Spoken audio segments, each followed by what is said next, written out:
Hey, welcome to the Drep and Stone podcast, the podcast where two friends raise a glass and have a conversation. I'm Nick. And I am Kyle. You know what I've noticed about the intro? What's that? Like, as we've done this, and the intro's going a lot faster. Oh, does it really? Yeah. Well, Like, I think when I say it. I got you. Yeah. Like, I got to purposely, like, slow down. Right. Because, like, when I say Drep and Stone, I don't say Drep and Stone. Right. I don't enunciate the syllables. Gotcha. I go Drep and Stone. It's like that drive home from work. It's a little too familiar. Sure. So you're doing it as fast as you can. And you don't remember anything. You don't remember any of it. Yeah. Yeah. But at some point, a car is going to, veer out in front of you and you can be Yeah. Well, you're not part of the equation. right. And I think that's this now episode. I am. Exactly. Like, I realized it, and that's what's going on. Right. Yeah. It happens. Yeah. you give that little nod. Whoa. Was I just asleep? Everyone needs to pay attention while you're driving. Put your phone down. And now I'm talking to you. You're hyper awake. I mean, listen to the podcast. Make sure the podcast is playing. Yeah. But then put your phone But down. don't let our sultry voices soothe you into a slumber. Unless you are in a supine position or in a hammock. Yeah. Which you're probably in a supine position in the hammock. At the same time, if you accidentally fall into that slumber, make sure you go back and listen to all of it. Cause Absolutely. You're going to end up missing those bloopy bloops. The bloopy doops. Bloopy doops. That's what it was. That's what it was. Bloopy doops. That might be a callback from last week, and it was Or probably, it might be for next week. Yeah, who knows? The bloopy doops. The bloopy doops. Those are my favorite. Yeah. All that to say, when you're operating a motor vehicle, pay attention. Interesting that we're emphasizing the motor vehicle so predominantly. Well, because we're going to talk about motor We're vehicles. going to talk about cars? Yeah, okay. Yeah, we are. Sick. As clearly the car guys that we are. Oh, yeah. The gearheads that we claim to be. Yeah. That scene from My Cousin Vinny where Marissa Tomei talks. It's Marissa Tomei, right? Yeah. She talks about the Aunt May. Yeah, exactly. That Early woman has days. not aged at all. She looks exactly the same in that movie as she does in Spider-Man. Yeah. Anyway, where she's talking about all the things with the car and Herman Munster's like, Wasn't it? Is that who that was? Herman Munster. The the judge. Munsters, were the Was TV he, show. Yeah, but was the judge in My Cousin Vinny? Oh, Lord, I have no idea. I don't know. Edward. Nope, I think Munster. that's a different guy. I don't know what I'm. I don't know a whole lot about My Cousin Vinny. Oh well, Joe Pesci. I and thought you were a Marissa My Cousin Tomei. Vinny That's expert. all I got. why are you wearing the T-shirt all the time then? It's just kitschy. It's like the kids these days, they're wearing the Thrasher T-shirts. Right. And I never read that Right. magazine. Yeah. Oh, you like Rolling Stone? Who's that? Oh, it's on your T-shirt. I don't know. Huh? Rolling. Rolling How big of a Stone? stone? I mean, I could roll a decent size stone. I can pick up a big stone. Yeah. Yeah. I mean, Like that's a bowling ball? Does that count? Well, it's that a part of Rolling my last Stone? name. Bowling ball? Yeah. Oh, stone. Yeah. Gotcha. Got it. Hey, you want to drink something? Yes, please. Good. I've got a bottle. Look at that. Was donated by the bestest friends of the show. Friend, not friends. He's a singular person.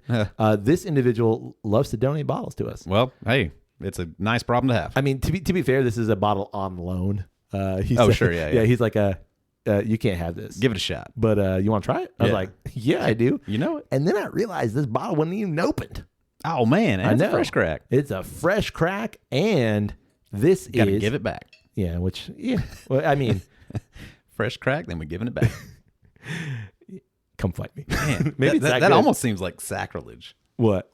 That we would have the first crack, No. the first glug, No. and then we're going to give it back It to you. seems like sacrilege, but you know this person, my friend, your friend, friend to all, James, and he wanted us to have. He knows the importance. He does. He knows the work that he is doing, Yeah, for sure. and it's good work. Indeed. And I support it.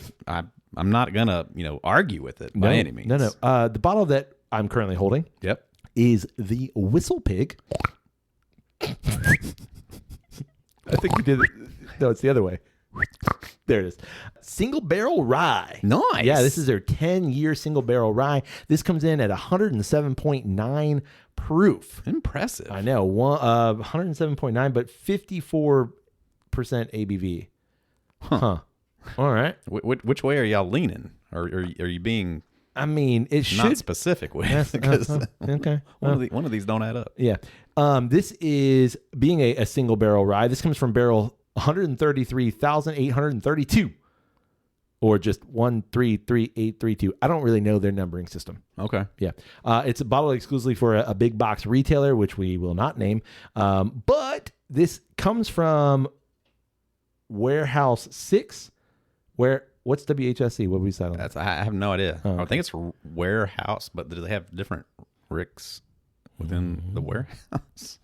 I have no idea. This comes from Rickhouse G level 5, and there's a WHSE, which we should probably know, but I'm not going to look it up. 6. There you go. It's got to be warehouse. It's got to be Warehouse. I don't know. Warehouse 6. Rickhouse G. Rick. I don't know. Comes from Rickhouse G level 5. Yeah. All important things to know. Yeah, absolutely. It'd be even more interesting if they gave you like, well, it's 6 out of 12 Right. levels, you know, or, you know, just to kind of give you a 5 out of 12. Right. Yeah. You know what I mean? Like that could be more interesting if it was like, yeah, it's level 6 out of 10. Sure. Okay. I know that this is like more, you know, mid-level, but just to be like 6G 4. Excellent. What's our relationship with WhistlePig? We've had a couple bottles. Yeah. And I've liked just about everything I've had. Yeah. I've had a WhistlePig 10. Uh-huh. I've had some of the farm stock, a couple of different bottles of the farm stock, which are like it's WhistlePig's what they're sourcing mixed with some of the stuff that they're actually making. Right. I've had Piggyback. Oh, Probably literally my favorite rye. Easily one of my favorite ryes. Yeah. Just baseline rye. So good. So yeah. I think it's one of those brands, you know, before we crack into it, that, you know, they're the model for how most whiskey companies are now making their stuff. Well, it's one of two ways. What? One of two styles. I always put WhistlePig as one style, and the other one that I go to is Detling as the other way to do it. Oh, okay, yeah. Which is like WhistlePig is like you're sourcing, right, and you're saying this is what we're trying to I achieve. made the brand before I made the liquid. Right. This is the profile that we enjoy. Yeah, and that's what we're going for. So one day, sure, we'll be making this style. And we're slowly going to build to that. We're slowly going to build there. Right.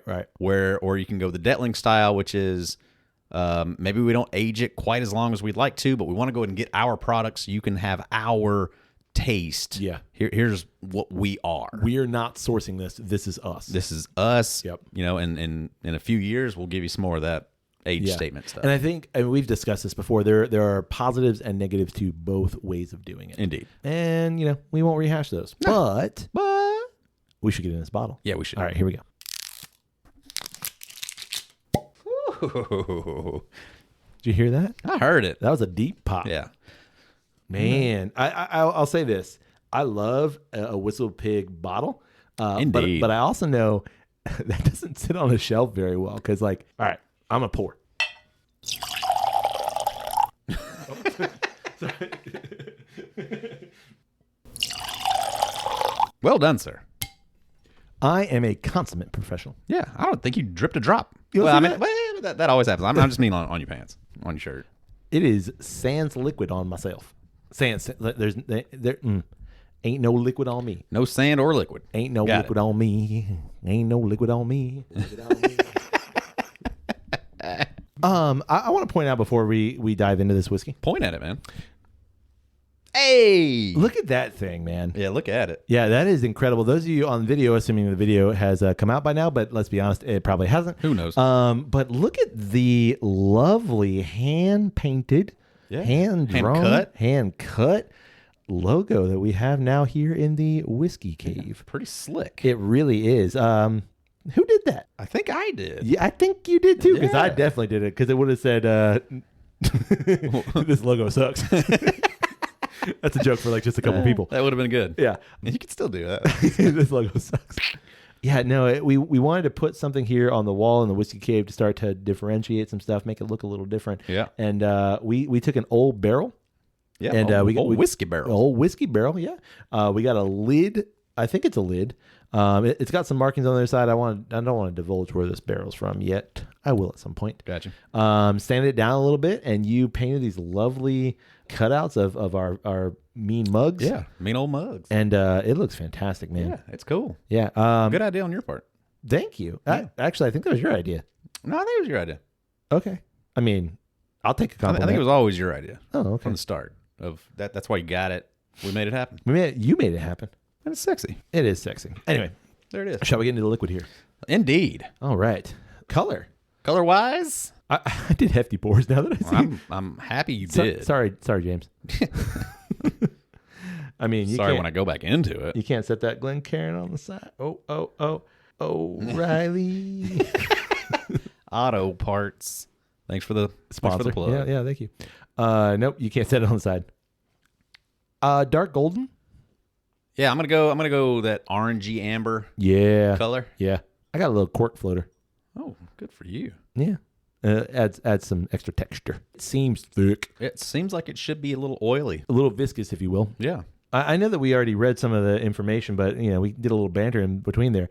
So 54% alcohol, somehow 107.9 proof, and it's a 10-year rye. I did look up a mash bill because they don't have it anywhere on the label, which I'm kind of surprised about, just because I feel like WhistlePig's done that before. They'll put the mash bill on I there. assume it must not be 100% rye. Yeah. Because piggyback very clearly in big bold print, 100% rye. Rye. Yeah. So everything I could find in other variations of their 10-year is 94% rye, 6% MB. Right. Malted barley. So that's probably what I would expect. Yeah. I mean, because it's not labeled 100% rye. Yeah. I think that's a staple. If that's what you've got, you're gonna push that. You want to forward. put that on there. Yeah. On the nose. I mean that's what WhistlePig does so well. When was the last time you had a rye? A couple days ago. Oh, okay. It's been a minute for me. I mean, it's well documented. Like I go through phases. Like I'll I rarely am I mixing types. I said it at some point on an episode somewhere, but I've been watching a show. Yeah. Oh yeah. Peaky Blinders. Yeah. That I've been going through a lot of whiskey since watching that show. Just encourages it. Your Matthew McConaughey came out. I've had a lot of bourbon. I've had a lot of rye. I've had a lot of scotch. Even a little bit of Irish. Ooh. I've been hitting it all, man. Gotcha. Yeah.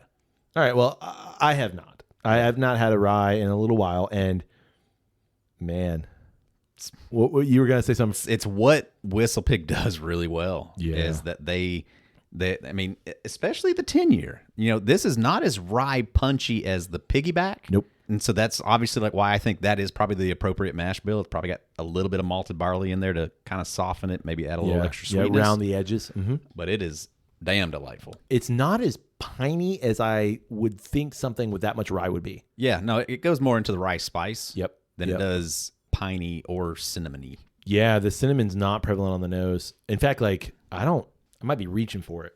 It might be back there, just kind of tucked away behind some nose hairs. Yeah. Cinnamon? Yeah. Yeah. But or like allspice or it's that rye, like seeded rye bread, dark spice note. Exactly. Yeah. Not quite like that dark pump. Oh, you're gonna go dark pump. See, pumpernickel. Yeah. I wasn't gonna go full dark pumpernickel. Okay. And the reason being, like, I'm not getting that really roasty toasty note. Okay. Yeah. I'll go with you there. It's a dark rye, but not like burnt. Yeah, because I think of like brown bread, like pumpernickel brown bread, like you get the like malted roasty toasty notes. Sometimes I don't know. I feel like a lot of times pumpernickel is sweeter than it is roasty. But with that being said, then I do get a lot of dark sweet. Other night we had a big pasta dish, and we bought that bag of the cheese bread or not cheese bread, Cheesecake Factory rolls. It's basically just the sugar bread. Yeah, sugar and bread. it's just so sweet, but it still gives you like the dark pump. Yeah. Aspects of it. Yeah. But yeah. Man, I went to Cheesecake Factory a couple of weeks ago. Yeah. Carol's like, I want cheesecake. I was like, okay, we're going. And I had the dark brown bread. Yeah. I'm like, this ain't bread. This is cake. It's like a muffin. Y'all messed up here. Yeah. I could nose that all day. You know what? I keep every once in a while I get like a dill. Ooh. Yeah. Like a fresh dill. Yeah. Yeah. Like a little dill. Yeah. It's not a big deal. Nah. A little little dill. yeah. Don't make a big deal out of it. Nah, just a little dill. Yeah. Mm-hmm. All right. Enough sniffing? Yeah. Time for sipping.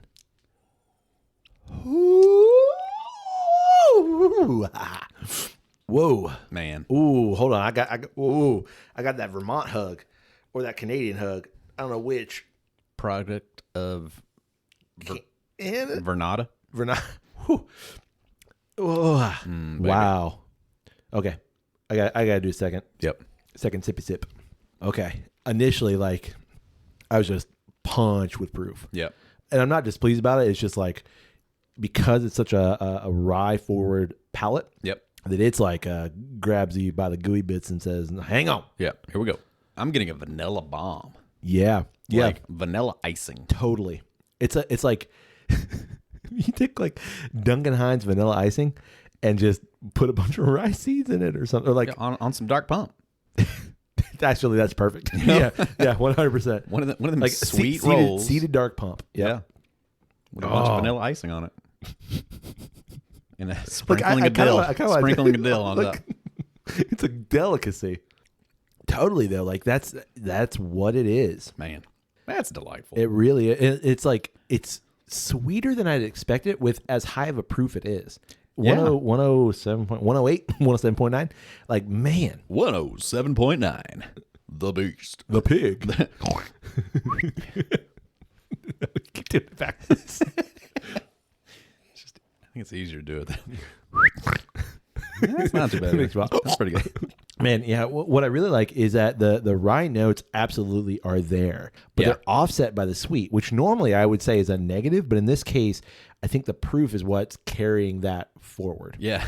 If you had a rye cupcake, Who hasn't? you know, with a big old buttercream, vanilla buttercream on top, Sounds like my kind of birthday. eat that up. Yeah. That's what this is. Man. But it works. It does work. I just can't get over how sweet in like the best. And like I said, I'm normally like, that's too sweet for me, but it is working. The rye spice comes in towards the end with a subtle little barrel note. Yeah. Subtle. I'm getting like, Which for a 10-year-old you'd think would be more prominent. sure. But it's very subtle. I'm getting none of the Christmas tree piney notes that I usually get out of, I don't want to say usually, because It's just summarized. it's summarized, but like I kind of expected it with it being, first of all, high proof and 10-year. I expected a Christmas tree note. Makes me wonder does that ever come out of a Canadian rye? Or is Canadian rye That's a good point. just not have that? Or because it's a 10-year, it actually subsides or subdues some of those fresh piney notes. Maybe. Because, a lot of ryes are NAS, no age statement. Right. Or non-age statement, depending on who you Nos. ask. No, yeah. So, maybe because it is aged and because it is warmed up in that barrel a minute, maybe it does kind of quell some of that. Because I'm not getting any big red notes. I'm not getting really any cinnamony notes. Yeah. The only thing that's like unique in a way is this kind of like just like the heavily seeded rye note. Yeah.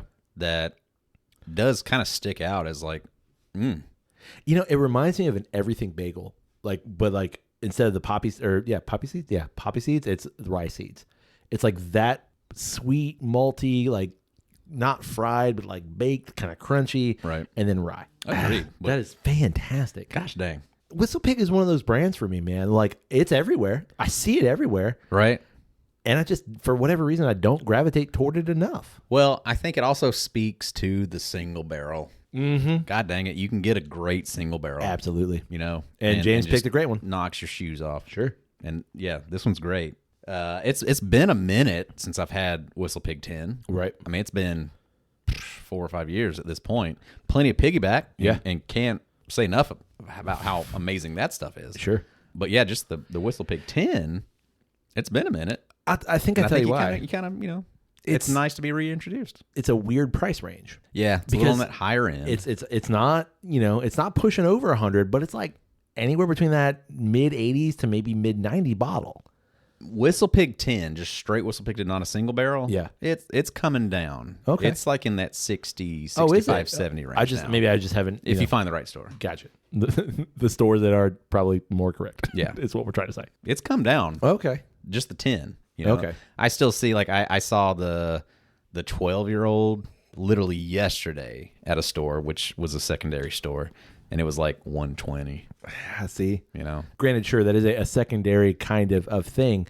Well, that's like a general, like, $10 for every year. Yeah. Sometimes. Right. I agree, except how ubiquitous this thing is, how readily available it is. Yeah. And that, to me, it always kind of puts the WhistlePig in like a that's good stuff. But Yeah. it's always a little bit of a cause for pause for me. Unfortunately, me too. It's that whole mind game too of like, yeah, this was bottled in Vermont. Yep. It's a product of Canada. Right.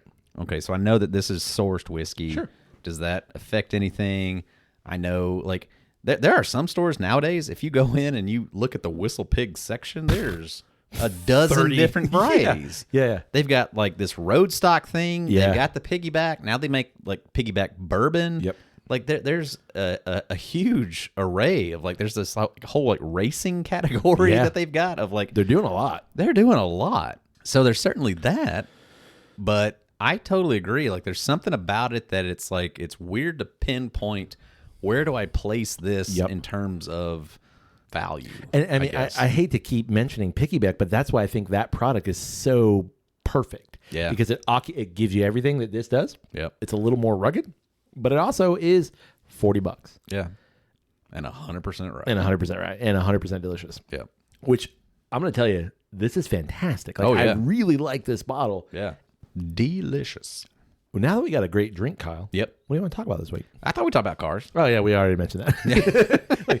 Why are we talking about cars? We've mentioned it, I know, on the podcast before, like just like the troubles, the Oh, God. yeah, the life of living with cars. Here in America, it's an unfortunate aspect that we have to have a vehicle in the vast majority of situations. Yep. And that requires a lot of Frustration? upkeep, frustration, know-how, all of the above. Like it's Fuckery? just, sure. Yeah. Well, But there are bright moments of, love for your vehicle and That's not Bright. love in your... in your vehicle. Oh, okay. Could be that. Oh, Paradise by the dashboard light. No? I'm supposed to know this. I can tell by the way you're looking That's at me. Meatloaf. I can see paradise by the dashboard light. Okay, now when you sing it that way, it actually makes a lot of sense. Yeah. I was thinking That's of a what? It's a great jam. Oh yeah, well, Love that Meatloaf, shit. Meatloaf was great. Rest in peace. Yeah. He is dead, right? I think so. Okay.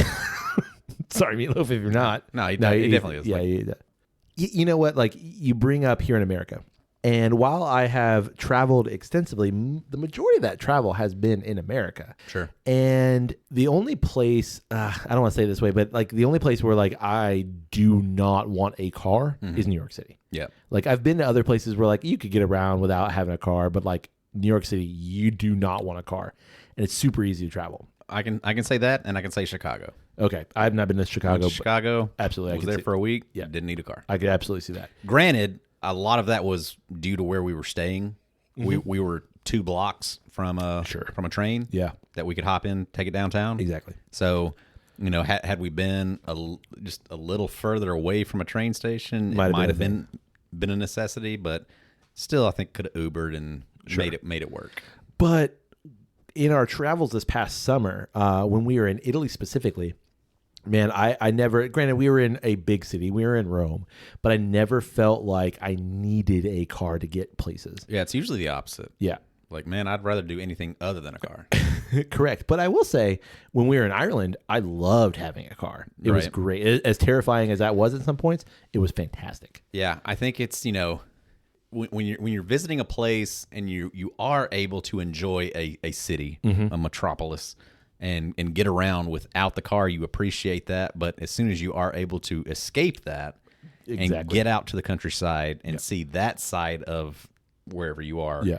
it's also incredibly rewarding. That's exactly where I was going, is my love-hate with this thing. This thing that is a necessity here, but like I love it and I hate it, because I love long car rides. I do. It's contemplation and all that, but I hate maintenance. I Yeah. hate that kind of stuff. Right. I love the fact that I don't have to have a car in the city, but I want one in the country, Yeah. kind of thing. That's just like a general baseline, like, love-hate relationship. Indeed. When you were younger, Yep. what was the car that you wanted to be your first car? This is the car for me. Because I think every person, you kind of have that, like, that's the car. Well, and up until our generation, probably, I would imagine, like, I wonder if that's not as big a thing I know it's not. contemporarily. Yeah. But for sure, like, I remember once I got to the age of curiosity, shall we say? Yeah. Any muscle car. Like I was never a truck guy. Yeah. Okay. But the muscle car category was definitely like a big focus. Mm-hmm. And if I'm totally honest, it was probably a Corvette. Ooh. It was probably the Corvette. Was like a big fascination for a while, and like looked like, especially when I was around like 15, was kind of looking like that actually might be a possibility, because I had the great fortune of my grandfather and my father were very much gearheads. Mm-hmm. My grandfather owned a wrecking yard that my father operated for many years, and so like he knew his way backwards and forwards around a car, could do whatever he wanted to. And even the car that I ended up getting when I turned 16 was a car that we bought wrecked and worked together to fix it. Wow, that's cool. I didn't learn anything from it. He did all the work. He did all the work, Yeah, and it was a very specific thing that he didn't want me to know any of it, because he didn't want me to fall into that lifestyle. Of cars? Of relying upon your knowledge to be a career path, I got you. Okay. I guess. He wanted you to get some college learning. He wanted me to just he wanted me to not fall into that. But yeah, no, I remember looking at a bunch of like 1980 style Corvettes. Yeah. And watching the papers and seeing like when they were out there, and like going and talking to a couple of people, but my dad was such a wheeling and dealing kind of guy that none of those paid out. But I did get a Mustang. Really? So yeah, that was your my first car? First car was a '97 black Mustang. Wow. Yeah. Okay. Sexy son of a bitch. Is that was that like what, like a sticker at the top of your windshield? Is that what you put on there? Nah. Okay. Nah. You wouldn't have gotten away with that. Not would you? back then. No, I don't Not think you those would. days. No, you wouldn't get away with that. You No. you probably get away with it now. I can do it now. No, you definitely could now. Yeah, people don't care. Like People don't care, and they go, yeah, he's right. and it's my choice at this point. That wasn't my choice back then. Yeah, correct. Loved it. Great times in that car. Absolutely love that car. Actually brought home my first child in that car. Wow. It was with me that long. You had it a little while then. Yep. Drove that sucker into the ground. Nice. Changed. One day I will have another Mustang. Yeah. Someday. Wow. But not anytime soon. What was your first? All right. No. What was your dream car? Gotcha. At that point in time, and then what was your first car? Funny enough, my dream car was a Mustang. Yeah. Yeah, it's a very specific Mustang though. 65? 65. Candy apple red, 65 Mustang. Yeah. Mustang Sally. And I almost had one. Yeah. I don't know exactly where my love for that car came from. Like I can't pinpoint like why that car. It's great. It's a great piece of marketing. I think so. I mean, it got itself wedged into American culture. Mm-hmm. Steve McQueen, sure, yeah, and Gone in 60 Seconds. Yep. I think. Oh yeah, was like a huge push for the Mustang. Yeah, and it just got its way like woven into American culture. So for whatever reason, like when I first saw that car, and specifically that year and that color, I was like, that's it. That's the car. I love the body shape. It's a little bit boxy still. It's a muscle car, but it's also a little dainty. It's smaller than some of your big, late 60s and 70s like American muscle cars. Right. Like what's the Dodge? Is it the Challenger and the Charger? Like those are big muscle cars. Right. So it's a little bit sleeker, a little bit sexier, I think.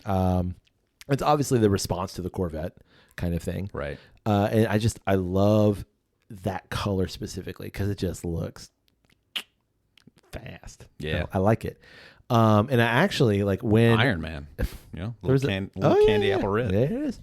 When I was turning 16, we actually went and looked at a bunch of actually candy apple red Mustangs in this area around that year.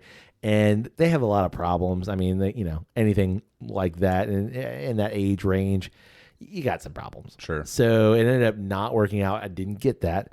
But I did get a 98 maroon F-150. Boom. Yeah. That was my first car. Because gosh dang, if there could be a car that would fit you, it's a truck. it's kind of an F-150. Yeah. You know what? I love that truck. I bet. really like as much as at the end of the life of it, Yeah. I wanted out of it. I miss that thing, man. It was a manual, so a standard shift. Yeah. And it was fantastic. It sucked on gas mileage, which was ultimately why I got rid of it. Sure. But to have a truck, man. Yeah. And I, even now, like, I don't want the expense of a truck, because trucks are expensive. They used to be, I mean, they've always kind of been a little more expensive than your average car. Gas guzzlers. But man, they are expensive in upkeep. They're expensive in gas. They're expensive just to purchase. Right. I was looking at, unless like it's really a necessity. sure, exactly. Not practical, really. But man, there's nothing better than like just, toss a bunch of crap in the back of your truck. If you got a truck box, put a bunch of crap in there. Right. Man, I love that truck. Yeah, I've never owned a truck. Yeah, really? I've been in a few. Oh, okay. Never owned one. I've never ridden in a truck. Interesting. Yeah, I mean, I would love to have Have you one. driven a truck? Yes. Oh, okay. Driven a truck, just never owned one personally. There's something about driving a truck. You just feel different. I don't know. I mean, maybe it's feel a part of the road. And separated from it too, because like you're higher, that you're in a level above a lot of other cars. Sure. There's a little bit of a size variability going on. Yeah. Yeah, man, I love that thing. Yeah. It sucked in traffic because it was a standard. So every time yeah, neutral first. Yeah, that would have been a great question I would have had did you ever own a manual? Mm-hmm. In fact, I very distinctly remember. So a friend of mine taught me how to drive. My mom tried to teach me how to drive a manual. Didn't go well. But a friend taught me how to drive in his, it's like a 2000 yellow Jeep is how I learned how to drive a manual. Right. And which was, I like Jeeps too. I just have an affinity for Jeeps. Sure. Never owned one, but that's how I learned how to drive a manual. But I think it's not a skill that most people need now, because manuals are few and far between, at least in America. Mm-hmm. In other parts of the world, you probably still need to learn how to do one. So here in the U.S., when you're 15, you get a learner's permit. Right. You know this. I'm telling everybody else. Yeah, my oldest has hers currently. Yeah, I know. I've seen her drive. Yeah. I got scared for all of us. But she's a great driver, I'm sure. Or she's learning to become one. Your smirk says otherwise. No, she's absolutely Okay. great. She's way better than I am. Right now, she's better than you are. Way safer as a driver than I am. Well, I think that's how it works. Like, Yeah. you're really safe when you're 16-ish and not alone. Yep.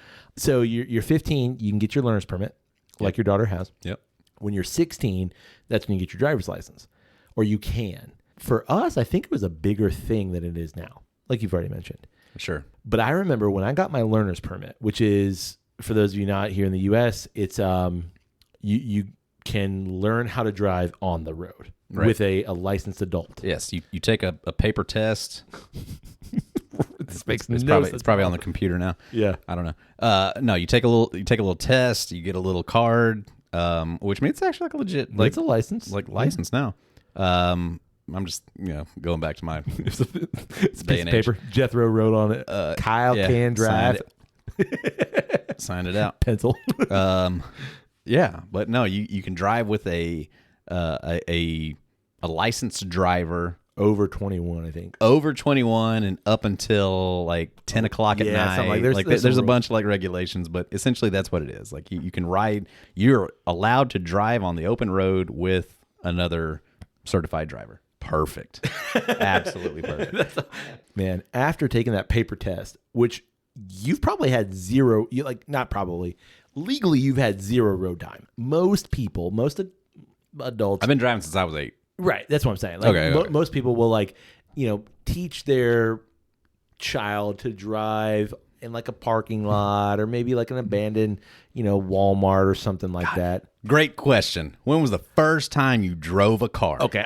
Let's get there. But I gotta tell this real quick. So Okay. we're in a fairly large city. Like, I'm not saying like, Orlando, Tampa, definitely not New York large. Right. But a city where there's a lot of traffic. Okay. This is like rush hour. I've never driven a car on the road legally. Right. Never driven a car. Okay. And I've definitely never driven a standard car, a manual car. Right. And my mom looks at me after I have this slip of paper that says, you took a test. A paper test. You bubbled in some. I bubbled in some answers things, and I basically said, like, yeah, these are some road rules that I know. get. She's like, you're driving home in the middle of rush hour, and I've never driven a manual car. Wow. Ever. It was a train wreck. Man. I was in the middle of the Good street. thing you were in a car. Yeah. Not in a train. Right. I remember like vividly in the middle of like 6 or 8 lanes of traffic. 16 lanes of traffic. 6 to 8 lanes. And like literally 6 or 8 lanes of traffic. My sister was in the back. My mom's in the passenger seat stalling. Like I'm stalling if you've never driven a manual car, like it's easy to stall a manual car. Yeah. I'm stalling in the intersection. Right. Just dead in the water. Right. Obviously, the lights changed.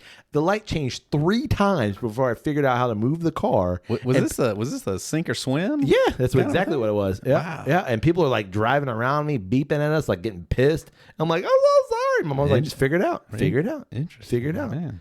And Tough love. at the time, like it was brutal. I bet. And looking back, like that was not a good parenting moment, I don't think. But also, like, Could have been handled differently. yeah, probably. Yeah, no, it definitely could. I was going to say probably. No, it definitely could have. But I learned. Yeah. So Yeah. that's neither here nor there. Yeah, no, I but get like it. that was just I had to explain that, or I had to go over that because I had to get that off my chest. Yeah, for sure. Because that's it was that's one of those. That's an experience.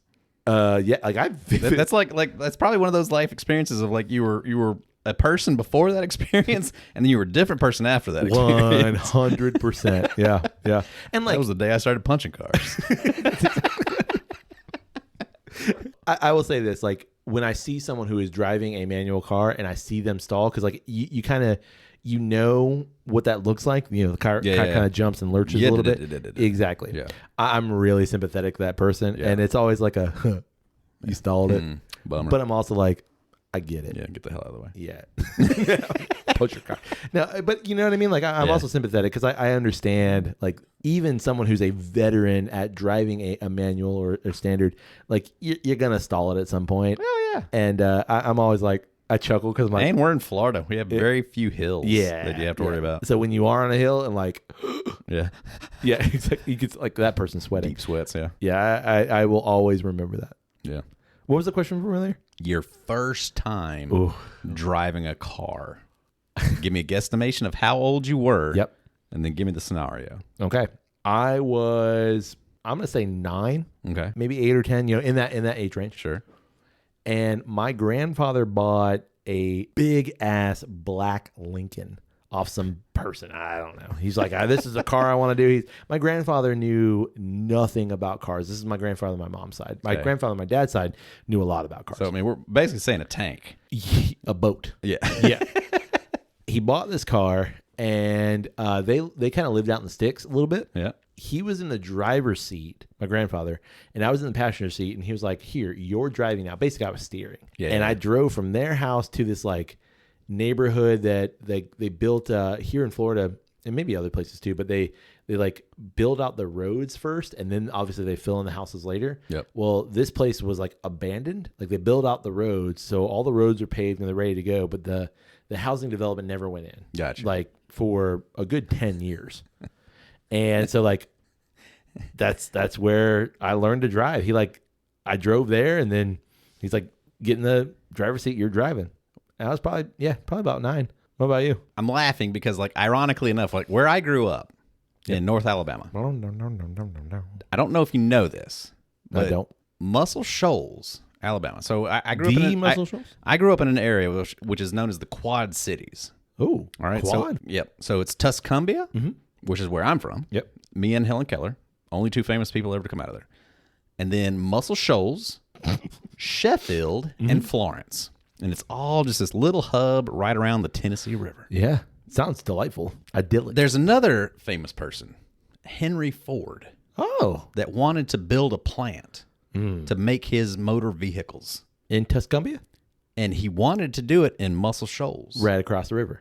Nope. Right next to the river. Same side as Tuscumbia. Gotcha. And the main intersections in Muscle Shoals are Woodward and the other one.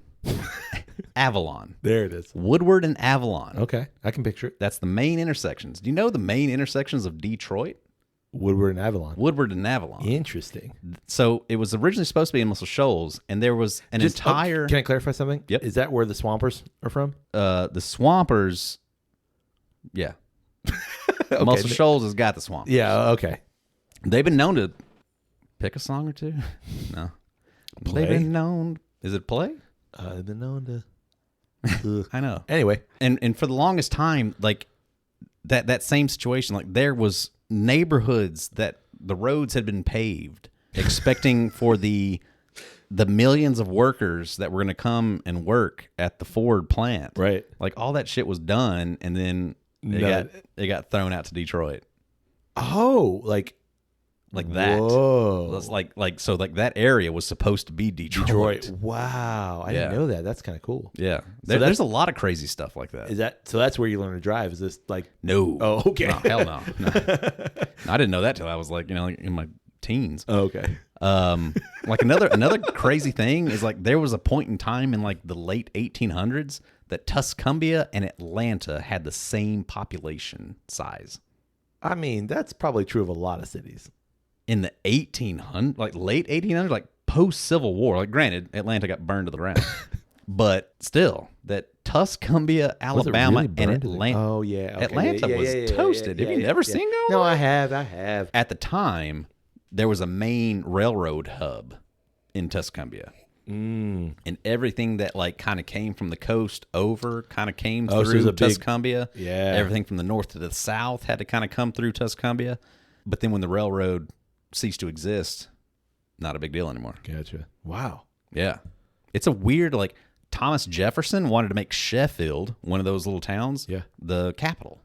Really? And it just didn't work out.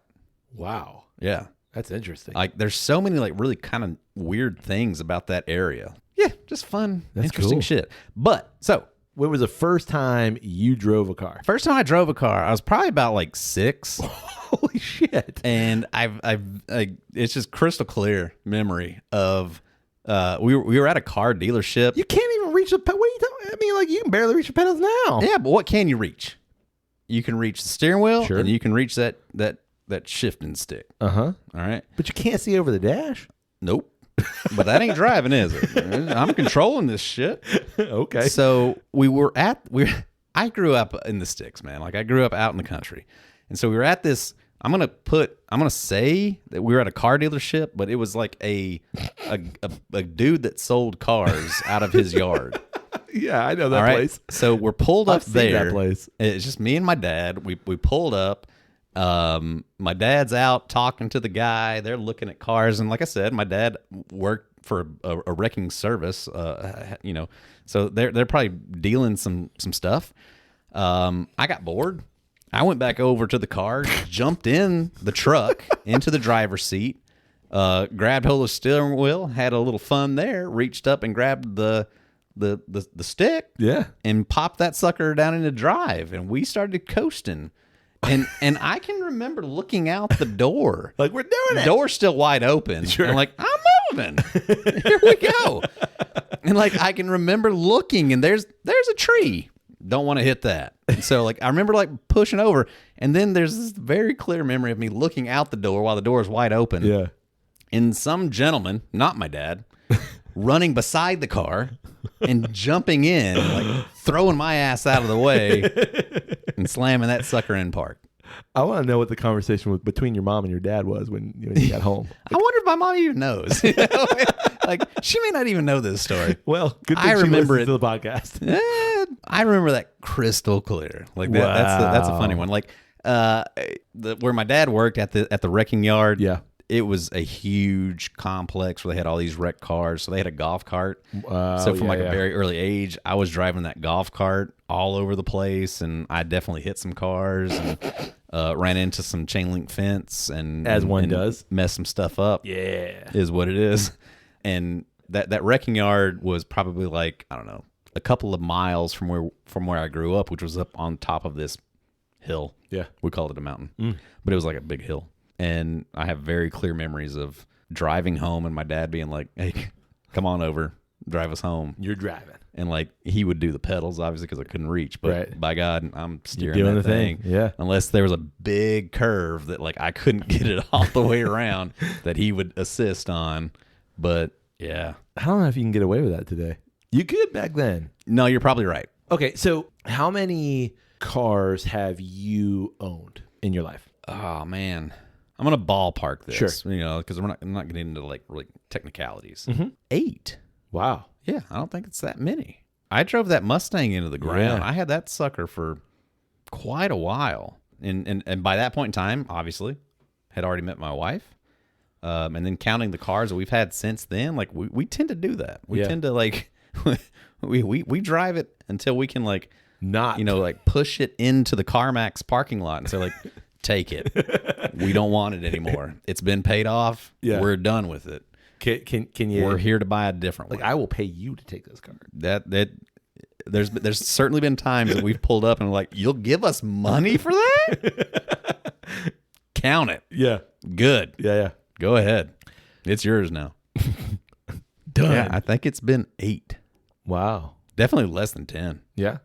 Which is funny because I had one of my best friends growing up probably had 10 cars within the first 3 years of driving. That's why I ask that question, is because I know people that like they get a new car every 2 years, and like there's nothing wrong with that, I don't think. But wow, this guy and his brother, they were twins, paternal twins, so like they didn't look anything alike, but they were buddies, my buddies. But it was just like their thing, circumstance kind of thing. Not even a circumstance. Oh. It was just like it was just their thing. Like they would buy a different car every couple months. Wow. Sell the one they had and then go buy a different one. Like that seems like a lot of paperwork that I don't want to deal with. Oh man, this is Alabama. Like it's like, here's your pink slip, I'll take my pink slip. Yeah, it was just a lot of that stuff. Gotcha. Of like just knowing guys and knowing people, and like it was just like that. Wow. Like literally, like within the first 3 years that they had been driving age, they had each had at least a half dozen cars. Wow. It was just that quick. Just turn around. Yeah. And I'm sitting there with my Mustang. No issues. There you go. I like what I like. How about you? How many cars would you consider that you've owned? 2. Whoa. You thought you were doing good. Yeah, with 8. No shit. I thought my 8 was low. Yeah, no. Since you were 16 years old, you would say you've had that truck and you've had your current car. But you have your wife's car. Sure, which she had 1 car before that. Okay, so I'm going to say 4. Okay, that's what I was going to say. Like, we've had 4 cars. There you go. Yeah. To be fair, like, we're at the point now where we're looking at getting a new car. Right. Interesting. And I am of the opinion that, like, if the thing's doing the thing for you, why get a new one? Yeah, no, because cars are expensive, man. Like, they're pricey. Totally. Very similar with me. Like, I got the truck when I was 16. I drove that thing for quite a while. It worked out where I came into a little bit of money, was able to afford a brand new car, and purchased that. And I've been driving that since 2012 and still have the exact same car. But I, too, am in the process of looking at other options, which I think, like, right now, it's kind of weird because we're in this time of, like, do you go electric or do you get another gas car? And I see downsides and upsides to both. Yeah, for sure. And it's a bit of a, like, what do I do? Right. But I will say this. In Ireland, drove a hybrid kind of, like, both thing, and I quite liked it. Yeah. I could see the benefits of that. Yeah. I've run out of gas. You ever run out of gas? I have. Yep. I've run out of gas twice. And both times were in small town Alabama, so it was fixed within mere minutes. Oh. But like one time, the first time it happened, I was on my way to my grandparents, ran out of gas. Somehow, the next car that drive by, my uncle. He's like, you ran out of gas? Hey, dumbass. Yeah, I'd been 16, had that car for like maybe 2 months, And you run out of gas? I sure did. All right, let's go. I mean, and he's in his F-150. Yeah. So like, he's got a fucking gas tank in the back. Yeah. Like we go down to the gas station, fill it up, bloop, bloop, bloop, bloop, good to go. Not even an issue. And then the second time was like on my way home from work. And I just called my dad. He's like, all right, I'll be there in a minute. Yeah. All of my running out of gas issues have been like, I do the thing where like I push as far as I can. Like it says 1 one mile, huh? I bet you I can make it. And like I literally on several occasions coasted into the gas station. Yeah. And like that's a victory. Because I'm like, boom, nailed. Got it. Yeah. I forgot about a third time. I did run out of gas on I-4 one time. Oops. And had to like push it into the gas station on like right outside of Universal. Oh, a busy area. Well, it wasn't bad at the time. Like, I think it was just time of day.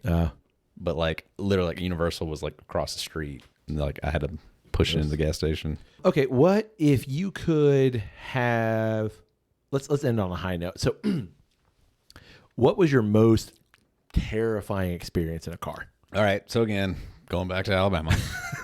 Had a buddy. Where it begins. Had a buddy that had a lake house, and by lake I mean the Tennessee River. And it was, you know, it was out a good ways. We had to kind of drive down these really windy roads that are just right along the river, but for some reason they didn't go straight. There was a bunch of S curves on the way to this guy's house, and like, you know, assholes that we were at the time, we're going down this really curvy, windy road at 65. And you know, you're in the Mustang, you're feeling it. You got your jams going, and you're just you know, that Rick Astley pumping. Hell yeah, yeah, you're feeling it. Nah, it'd have been like the Thong Song or something. It would have been Bone Thugs and Harmony. Yeah, you know, you're just feeling yourself, and we're cutting them turns, and by God, there was one. I come around that turn in the back. I don't know if it had been raining. I don't remember the rain, but the back wheels let loose of the pavement, and there's no shoulder. Sure. It's just drop off, but it gets off into that gravel, and I feel it hit the gravel, and there's just enough to catch it and pull it back up onto the pavement. Might be worse, yeah. I mean, worse is I had a easily 30-foot drop off the side of that gravel. Ugh. But you done shat your pants. But I done shat my pants, and when it catches back up and you catch control again, and you start breathing again. Yeah. That was like, son of a gun. That was, we could have just died right then. Yeah. But we Steve McQueened it. Yeah. We good. Good chow. Yeah. That was crazy. Wow. Yeah. Yeah. For me, it was actually riding in the car driven by another person. And she was a friend in high school, and she was a little bit younger. And I was probably maybe a senior in high school, which probably would have made her a junior. And like, she was a terrible driver. And like, this was with a group of friends. Like, we were all friends. Right. And we were all like, yeah, this person's going to drive. And so we all got in the car with her, and she's like the person who's like doing makeup while like playing the radio, right, and like selecting the CD. Yeah, like we didn't have like changing there wasn't phones in the way that there was, but like she was doing everything but driving. Right. Everybody knew this about this old person. school texting. Yeah. Click, like you gotta hit the one like 40. Yeah, exactly. Yeah. On her Palm Pilot. There you go. Yeah. BlackBerry. Yeah, literally everything but driving. Yeah. And I remember like I got this bright idea. She had a sunroof. I thought that was cool because I didn't have a sunroof. Right. She had a sunroof, and I forget what kind of car she had. I had a truck. Trucks don't have sunroof. A sunroof in the truck. So like I remember like sticking my torso, like my whole like upper half of my body out of the sunroof while she's driving, punching cars as they go by. Exactly. And like her just in her normal driving state was, you know, chaos as it was. Right. And then like in the elated state of all of that, and just like I thought I was gonna die. Like she's coming around corners that like there should be like there's a stop sign, and just like right through stop signs, like drifting through stop signs, and like she was a terrible driver. Yeah. And it's a wonder anybody survived around this person. Right. Yeah. That drive, like specifically, was maybe a 5-minute drive from like, you know, church youth group to like home. And that's the best part. From church youth group. Yeah. I legitimately died like 4 or 5 times in that 5 minutes. Yeah. It was my doing because it was my decision to stick my dumb ass out of the sunroof. Right. But like I got in the car with somebody who should not have ever gotten their license. Right. Should not have ever gotten their license. Right. Yeah. But luckily, like I've personally never had things that like I've done. Sure. And I mean, like, and the accidents that I've been in, it's never been anything more than a fender bender. Sure. Kind of thing. I mean, the one instance that I had that it tototaled the car, it was because I got rear-ended and then I got pushed into the car in front of me. So like they were just like, yeah, it's easier just to give you a bunch of money than to try to fix all of this. Right. So as we wrap this up, wrap it up. What would be your dream car? Like if you could have a car, what's the dream car? I mean, to be fully honest, like I don't really have a dream car at this point in time. Like it's just not an interest of mine. I don't want the insurance payments. If there's going to be any out-of-pocket expense, I'm not interested. Can I just say before we get into this? Yep. Exactly the same. Yeah. Like yeah. It's like yeah. If I won the lottery, like would I blow some money on a car? Probably, but it's not like. But it would be like a game time decision. Yeah. What do you got? Yeah. Okay, cool. You got that Lamborghini? Okay. Yeah. You haven't read that Aston Martin? That Ferrari? Yes, I mean that's the fun thing is like we do live in an area where you could get whatever it is you want. Absolutely. You go up to just north of Orlando to that little you can get whatever you want. That little area of. They've got it all. They've got the Aston Martins over here. They got the Bugattis over here. They got the BMWs over there. Like you can get whatever you want. Yeah. It would just be what you got? A whim. Yeah. That aside, in all honesty, yeah, I would go look at an Aston Martin. Yeah. Just because of James Bond. There it is. Yeah. And it would probably be the older model. Like I'd probably rather have the old school. The DB12 or something. I forget what it is. The PP7. Give me that. Right. I don't whatever the new thing is. Yeah. Just give me that old school thing. I'd be way more interested in that than whatever top of the line thing that you've got now. For sure. Give me that old school, like I've got to like push in the cigarette burner and to get the car started. Got the knob, the knobs to do stuff and push buttons Column to change shifter. Exactly. The radio station. Yeah. Yeah. Give me that old school. No Bluetooth. No sat nav. No, not interested. Yeah. I guess that would be my answer. It would be like some old school thing. You? Do you have a dream car? I don't like I said, like I don't have a dream car per se. Like I don't feel like this is something that I need to save up for and get by any means. But if I had funding to get this and it was like I'm gonna go get the blow the money kind of car. Yeah. I would want a red Ferrari, like specifically a 458 Italia. There's something about that Ferrari came out, and I'm not a super big car guy. It means nothing to me. But I know that it came out somewhere in the 2010s, somewhere in that, and they're like that. What's that? The F series? I know. Okay. I was just but I know it because like I went through a period of time where like I really like Top Gear. Yeah. I just not because I'm a big car guy. I just like Top Gear. Like the accents and like exactly. I was drawn to Jeremy Clarkson's dulcet tones. Yeah. But like I saw that car and it's beautiful. Yeah. And most of the Ferraris. I really like the way the Ferrari looks. I mean, that's a cool thing too of where we live. Like occasionally you see one. Yep. You'll see anything. Yeah. And it is kind of like a cool, like, oh man, look at that. Yeah. Like, is it somebody I know? No? No, okay. I don't know them. Cool. Epic. That's a cool car. Yeah. And I'm not waiting for the podcast money to, pan out in that way so I can get my Ferrari. You never know. But if I did have that, it would be I don't want to say like a brand new, but like that kind of idea. Ferrari. Yeah. You got anything else? I don't think so. Me neither. That probably means it's time for us to end this thing. Probably. Well, we want to know what you think about the WhistlePig Single Barrel Rye aged 10 years. Yeah, or anything that you've had from WhistlePig. Yeah. Because, they make good stuff. I'd like to also know, do you have a friend like James who is willing to give you bottles to try before they've opened it? Hell yeah. Shout them out in the comments, give them a little @ and be like, hey, look. I've got a friend like James. Yeah, this dude gives me whiskey all the time. Love it. Or I give this person whiskey all the time. They need to shout me out. Exactly. Do that too. Or maybe you want to give us whiskey and we can shout you out. Yeah. Absolutely. Circle of whiskey. We also want to know, what was your first car and what is your dream car? Yeah. All interesting topics and always a good story to go along with it. 100%. Well, you can get in touch with us through email. It's drepandstone@gmail.com. You can also get in touch with us through social media. It's always Drep and Stone, one word, DREP and Stone.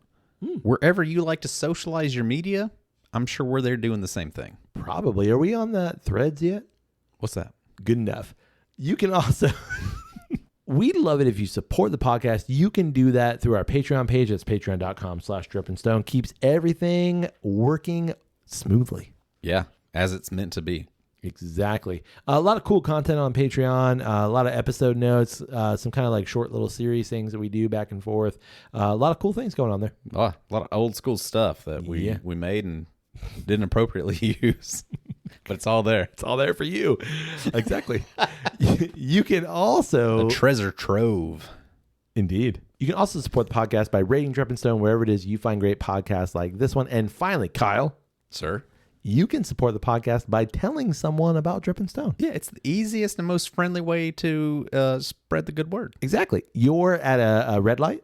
Yeah, your radio is blasting, your AC is on. Yeah, your Ferrari is humming. Exactly. Do us a favor. Yeah. Turn that AC down. Turn that music down just a little bit. Turn down the AC. Maybe the music. Actually, yeah, music. Yeah, you're right. Drop down the music. Yeah, keep the AC up though. Keep it pumping. Touch that little button. Exactly. Your window. That's what that was. And like wave to the person next to you. Make them like do the international symbol for like right. Put your window down. Like I'm about to ask you for Grey Poupon. Right. Put your window. Yeah. So the window goes. They go. They're in an old car, so they're cranking it. Cranking it. Exactly. So they're not doing that. Right. Their window comes down. What?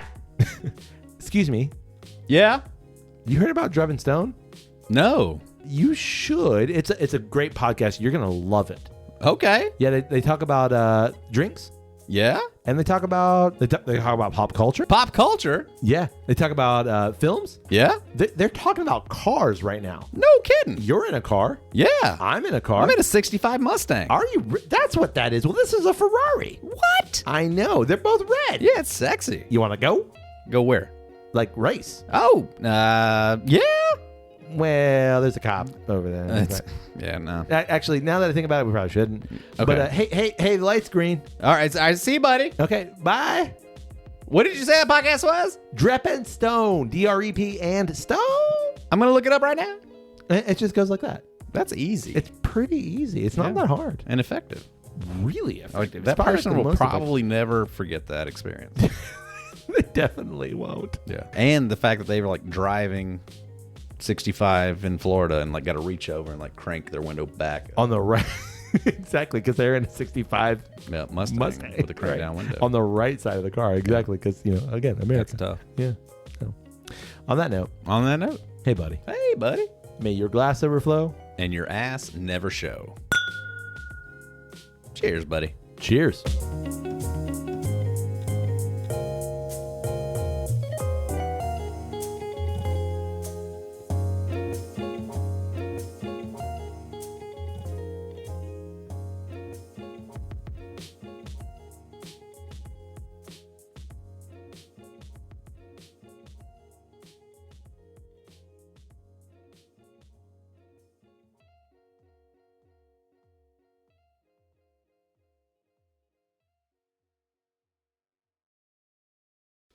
What are you doing? You unbuttoning already? Oh, foggy. You impress me. It'll be good. WhistlePig, you continue to just confuse me. Who or what are you? Did you hear that, Boonhaven? That's what we're talking about.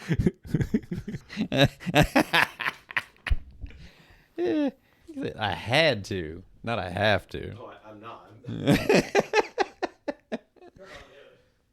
Gotta go take a big old pee. I just had to take a big old pee. Ain't no liquid on me. With a sprinkling of rye on top. Sprinkling of dill. Okay. But yeah, who ain't had that one? I don't know.